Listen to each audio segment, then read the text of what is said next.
बिस्मिल्लाहिर्रहमानिर्रहीम। 9th class ये आपका जनरल मैथ्स का चैप्टर नंबर 2 कंप्लीट हो गया था। हम चैप्टर नंबर 8 की तरफ मूव कर रहे हैं। चैप्टर नंबर 2 के बाद 3 आपको बाद में करवाएंगे। चैप्टर नंबर 8 में ये सेट्स का चैप्टर है, सेट्स एंड फंक्शंस। ठीक है, सेट्स कोई भी ऐसी शय जिसमें हम कोई ख़ास किस्म के एक जैसे एलिमेंट्स इकट्ठे करके रखें, जैसे नेचुरल नंबर्स का एक सेट हो गया, होल नंबर का एक सेट हो गया। नेचुरल नंबर का set 1 2 3 4 5 6 7 8 up to so on. Whole number 0 1 2 3 4 5 6 7 8।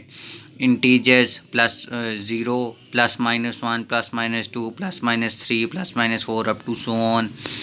ठीक है, इसके अलावा set of colours in the rainbow. अब ये सारे क्या हैं, सेट्स की एग्जांपल है कि सेट्स ऐसी चीज़ें जैसे जिसमें एक जैसे एलिमेंट्स जो हैं वो आप एक ग्रुप बना कर रख लें तो उसको हम सेट कहते हैं। अब हम इनके फंक्शन सेट्स के ऊपर होने वाले जो अप्लाई होने वाले जो ऑपरेशंस हैं हम उनको देखेंगे। यूनियन, इंटरसेक्शन, कॉम्प्लीमेंट, कि कैसे यूनियन, इंटरसेक्शन और कॉम्प्लीमेंट इसका फाइंड किया जा सकता है।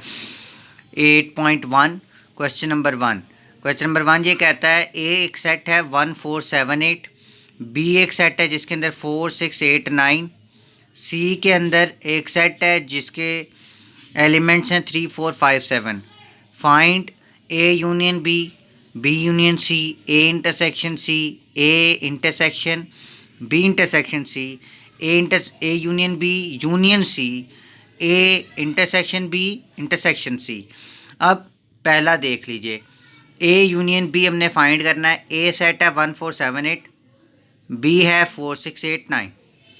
देखिए, ए यूनियन बी, यूनियन का मतलब होता है इत्तेहाद, इत्तेफाक, यानी इसका मतलब ही आपको ये जाहिर करेगा कि आपने सारे एलिमेंट्स ए सेट के और बी सेट के, दोनों सेट के मिलाकर एक सेट में लिख देंगे। देखें, A union B is equal to, A set कौन सा है, पहले ए सेट लिखेंगे 1 4 7 8, तो हमने क्या लिखा 1 4 7 8। फिर यूनियन का साइन यू डाला। बी सेट क्या है 4 6 8 9, हमने लिखा 4 6 8 9। दोनों को इकट्ठा करके लिख दिया 1 4 6 7 8 9। याद रखिएगा एलिमेंट्स रिपीट नहीं होंगे। 1 4 6 7 8 9 जो भी एलिमेंट्स रिपीट हो रहे हैं आप एक ही दफ़ा लिखेंगे और सारों के एलिमेंट्स इकट्ठे करके यूनियन में एक सेट में लिख देंगे। उसके बाद बी यूनियन सी हमने फाइंड करना है। सेम उसी तरह है बी यूनियन सी जिस तरह ए यूनियन बी किया हमने। अब देखिए, जैसे बी यूनियन सी में B union C is equal to 4 6 8 9 union 3 4 5 7। अब दोनों को इकट्ठा करके लिख देंगे, दोनों के एलिमेंट्स को इकट्ठा करके लिख देंगे। दोबारा याद रहे एलिमेंट्स रिपीट नहीं होंगे, दोबारा नहीं लिखेंगे।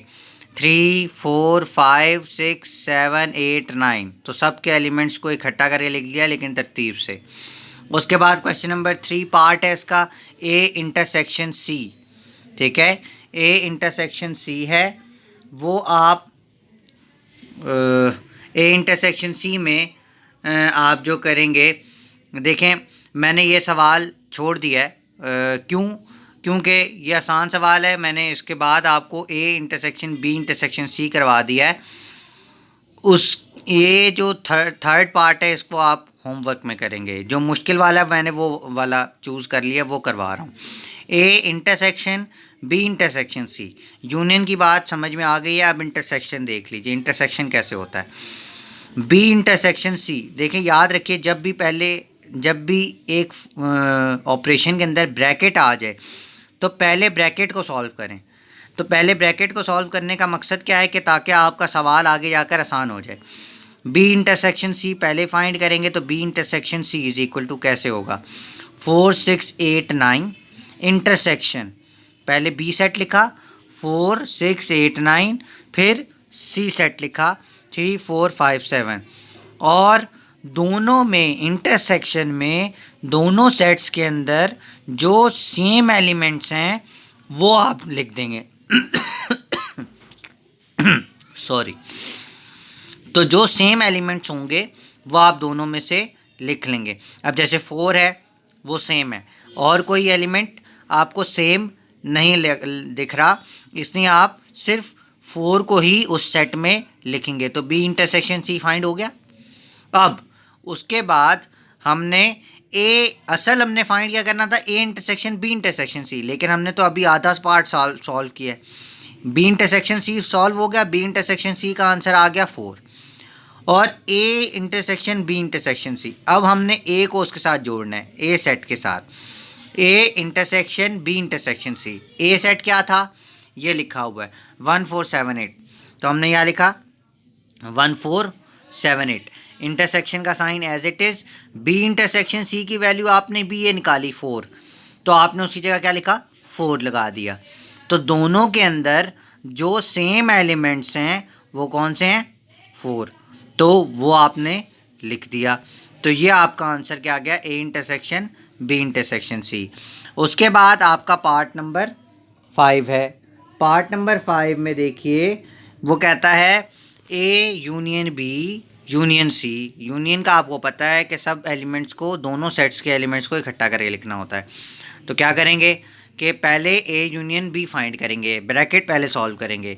तो A union B is equal to, A set पहले लिखेंगे 1478, यूनियन का साइन डालेंगे, बी का सेट लिखेंगे 4689, दोनों को यूनियन में इकट्ठा करके लिख देंगे, दोनों सेट्स को 1478 4689, तो 146789 ये आपका आ जाएगा ए यूनियन बी। फिर ए यूनियन बी के साथ आपने यूनियन किसको करना है, सी को, सी सेट को भी यूनियन करना है।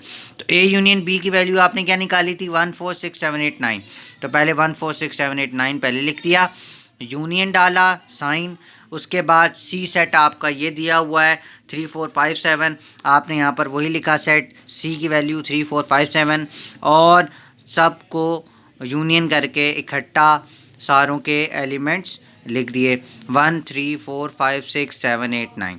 तो ये आपका पार्ट नंबर 5 भी हो गया।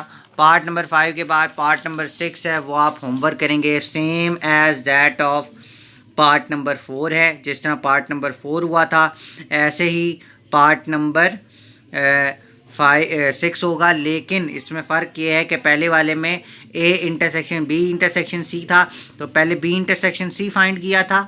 देखें ये वाला पहले बी इंटरसेक्शन सी फाइंड किया था, लेकिन इसमें क्या करेंगे, पहले ए इंटरसेक्शन बी फाइंड करेंगे। तो ये आप होमवर्क करेंगे। उसके बाद हमेशा ब्रैकेट पहले सॉल्व होगी, मैं बार बार बता रहा हूँ। क्वेश्चन नंबर 2, क्वेश्चन नंबर 2 ये कहता है if A is equal to 1 7 11 15 17 21, अगर ए सेट जो है उसके अंदर 1 7 11 15 17 और 21 है, बी के अंदर 11 17 19 23 है, सी के अंदर 2 3 5 है, तो फिर वेरीफाई करें यानी प्रूव करें कि A intersection B intersection C बराबर है A intersection B intersection C के। देखिए ज़रा, अब टेकिंग लेफ्ट हैंड साइड, पहले इक्वल्स टू की लेफ्ट हैंड साइड हम सॉल्व करेंगे। लेफ्ट हैंड साइड तो A intersection B intersection C, तो पहले आपने क्या फाइंड करना है, ए इंटरसेक्शन बी। तो ए इंटरसेक्शन बी फाइंड करने के लिए ए सेट पहले लिखेंगे 1 7 11 15 17 21, इंटरसेक्शन बी फाइंड करेंगे 11 17 19 और 23, बी की वैल्यू यही है।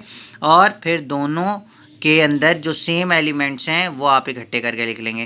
देखें जैसे 11 सेम था, फिर 17 सेम है, इसके अलावा कोई भी एलिमेंट सेम नहीं है, जो दोनों सेट्स के अंदर मौजूद हो वो एलिमेंट आप लिखेंगे।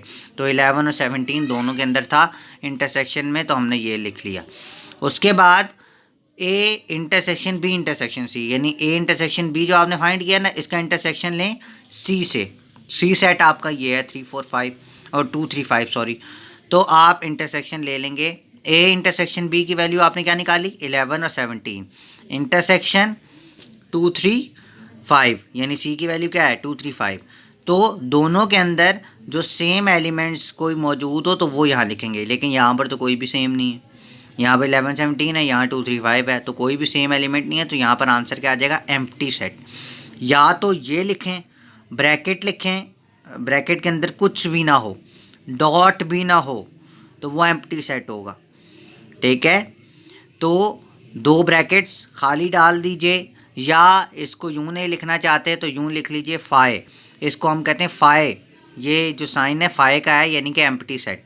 दोनों सेम ही होते हैं, दोनों बराबर होते हैं, यानी कि फाई सेट कहते हैं इसको। उसके बाद taking right hand side, right hand side लेंगे तो राइट हैंड साइड कैसे है, A intersection B intersection C. तो यहाँ पर पहले क्या फाइंड करना है, बी इंटरसेक्शन सी, हमेशा पहले ब्रैकेट सॉल्व करनी है। बी इंटरसेक्शन सी पहले फाइंड करेंगे, तो बी सेट क्या था 11, 17, 19, 23। इंटरसेक्शन सी की वैल्यू क्या थी 2, 3, 5।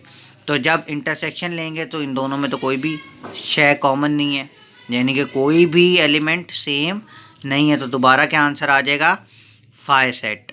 ठीक है, फाई सेट से क्या मुराद है, एम्प्टी सेट। उसके बाद आप क्या करेंगे, ए के साथ इंटरसेक्शन करेंगे बी इंटरसेक्शन सी का। बी इंटरसेक्शन सी आपका क्या आया था, एम्प्टी सेट। उसका इंटरसेक्शन लें ए से, तो जब आप ए से इंटरसेक्शन लेंगे तो क्या होगा, A intersection B intersection C. A set की वैल्यू थी 1, 7, 11, 15, 17, 21। इंटरसेक्शन बी इंटरसेक्शन सी की वैल्यू आपने निकाली एम्प्टी सेट, तो आप क्या लिख देंगे, एम्प्टी सेट। तो दोनों के अंदर कोई भी शय कॉमन नहीं है, तो दोबारा एम्प्टी सेट ही आंसर आ जाएगा।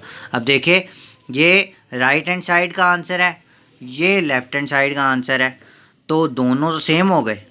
Left hand side is equal to right hand side, left hand side is equal to right hand side, hence proved. ये क्वेश्चन नंबर 2 भी आपका